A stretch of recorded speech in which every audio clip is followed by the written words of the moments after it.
start. Yeah. So obesity is defined as the condition of being grossly overweight or grossly fat. Obesity has been a problem for the past 50 years. It has been drastically increasing in men and women since the 80s. In children, obesity rates have increased from 13% in 2000 to almost 20% in 2017. This is becoming a very serious problem, and I am here to argue that obesity is the most significant issue that children of today face. Obesity is such a problem in kids because it is caused by factors that are out of their own control. It is not being fully addressed in schools, and access to unhealthy foods is very common and too inexpensive. So my first point is that the obesity is caused by factors that are out of children's own control. The most contributing factor to children's obesity is their family life and their own experiences. In a study by the American Academy of Nursing Practitioners, 19 out of 30 parents claimed that they were delivering healthy nutrition to their family and kids. However, in an independent study by Maisie He, who is a doctor in Canada, only 38% of the 450 families that were surveyed could accurately describe their child's weight class. Now, this means that there is a very significant lack in recognition of the factors of obesity at the family level.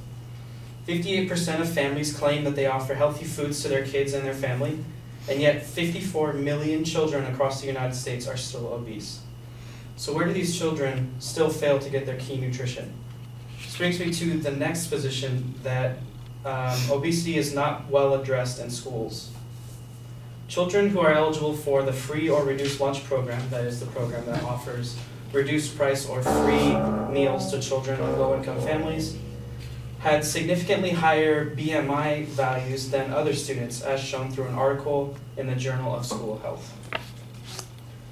Assuming a family that was part of the free or reduced program was compared to a family that was not part of the free or reduced lunch program, the family that was part of the program had significantly higher BMI readings, and the only thing that could possibly have contributed to their obesity is the school lunches.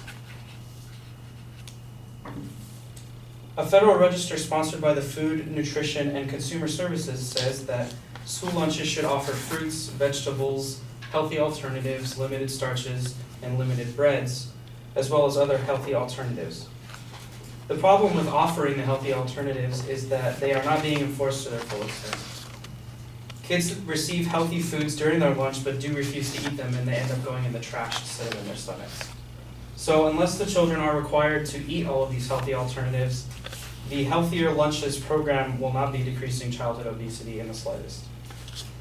This does lead to the last point, that some families cannot afford healthier lifestyles. Fast food and unhealthier choices are much faster and much cheaper for many families. According to the Huffington Post, eating healthy will cost a family about $550 more per year per person. As a result, children, especially the children of low-income families, tend to eat whatever they can find or whatever they can get, as opposed to what is nutritional and healthy for you. A family interviewed by the National Public Radio Incorporated highlights this statement. They are one of 2 million families on food stamps in California. With a small family of 4, their $600 food stamp budget gets stretched to the very thinnest. Their mother said it's much cheaper to buy an 87 bottle of orange soda than it is to buy a $3 gallon of milk. Do the math. As a result, her kids and 17 million children nationwide struggle to get any food at all, let alone nutritional food. So in summary, we saw that obesity is caused by factors out of their own children's control, is not addressed well enough in schools, and that eating healthy is too expensive for some families. It is for these reasons that I believe that childhood obesity is the most significant problem that children of today face.